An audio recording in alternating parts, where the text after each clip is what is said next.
Hello বন্ধুরা, আজকে কচুর শাকের ভর্তা হবে, তো সেটা তোমাদের সাথে শেয়ার করছি।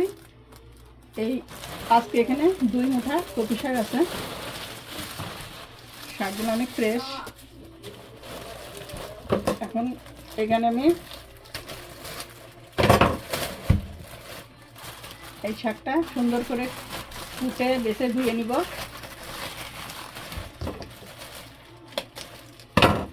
এই যে শাকটা অনেক ফ্রেশ। এই তো এটা ভর্তা হবে, সঙ্গে থাকো বন্ধু, জল নাই।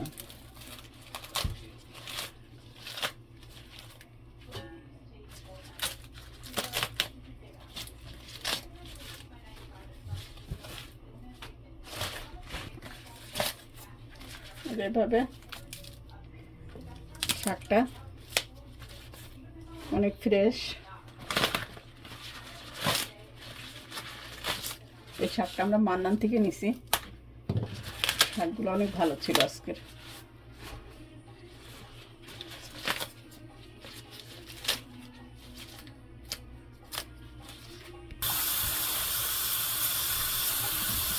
শাকটা সুন্দর করে ধুয়ে নিতে হবে।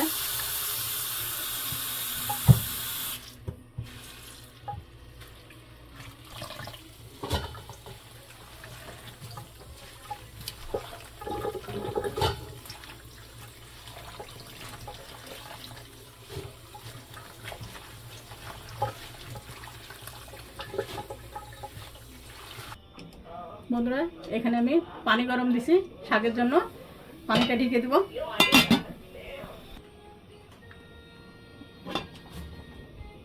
এখন আমি এই রসুনটা দিয়ে দিব, 4 কোয়া রসুন। আর এই মরিচগুলা দিব। মরিচটা না দিলে ভর্তাটা তো মজা লাগবে না, মরিচটা একটু বেশি দিতে হবে। আর এখানে কিছু লবণ দিয়ে দিব, লাগলে পরে আবার যখন ভর্তা করবো তখন। এখন আমি পানিটা ঢেকে দেব। এটা একদম সুন্দর মতো ফুটাই নিব, তারপরে শাক দেব। পানিটা সুন্দর ফুটে গেছে। এখন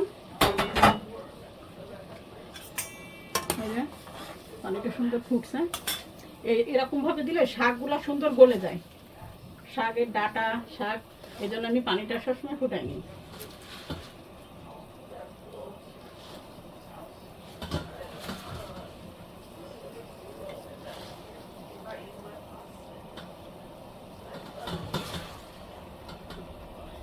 আর ঈদের পর শাকটা ভালোই লাগে, কচু শাক ভর্তা।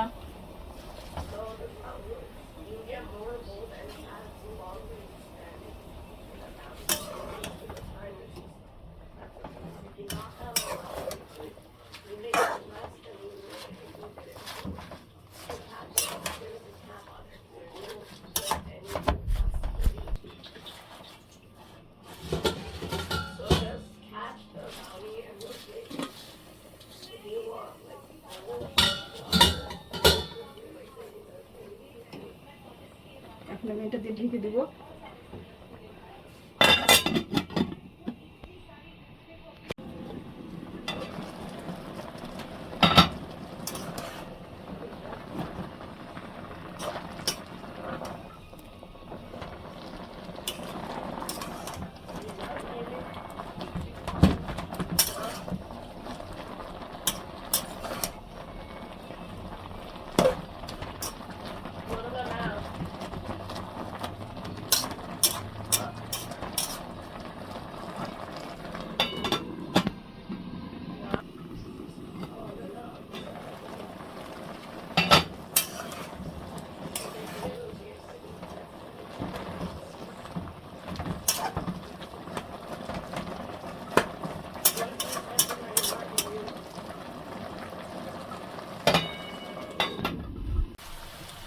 বন্ধুরা, শাকটা সিদ্ধ হয়ে গেছে, আমি ভর্তা করব, সঙ্গে থাকো।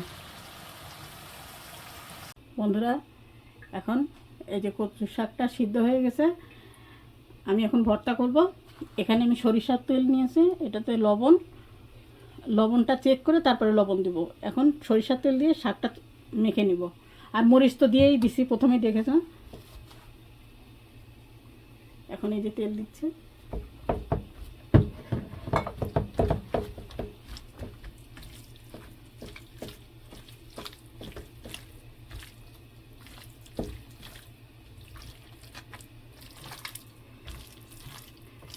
শাকটা একদম মোমের মতো গলে গেছে, সুন্দর।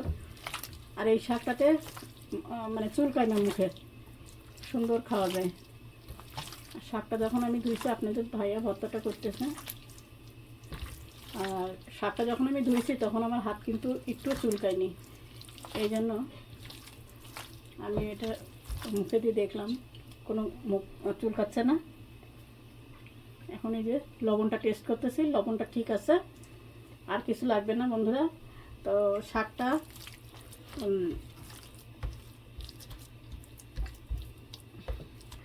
বন্ধুরা, এই কচু শাকটা আমাদের অনেক পছন্দের। তোমাদের কার কার ভালো লাগে আমাকে কমেন্টে জানাও। আর ভিডিওটি ভালো লাগলে লাইক, কমেন্ট, সাবস্ক্রাইব করো। আজকে এ পর্যন্ত, আল্লাহ হাফেজ।